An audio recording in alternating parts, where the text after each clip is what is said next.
నమస్కారం. ఘంటారావానికి స్వాగతం. ముందుగా ప్రధానాంశాలు. అచ్యుతాపురం సెస్ ఘటనలో 36కు చేరిన క్షతగాత్రులు. బాధితులకు వేర్వేరు ఆసుపత్రుల్లో చికిత్స.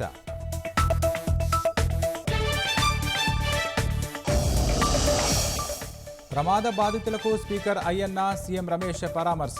కోలుకునే వరకు వైద్యం అందించాలని అధికారులకు ఆదేశం.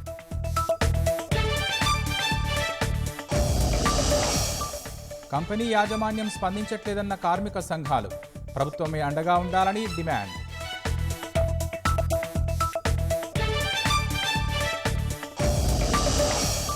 వైద్యులు తక్షణమే తిరిగి విధుల్లో చేరాలి.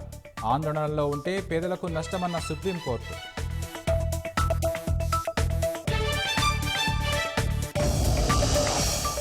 కమల అత్యంత రాడికల్ భావాలు ఉన్న వ్యక్తి అన్న ట్రంప్.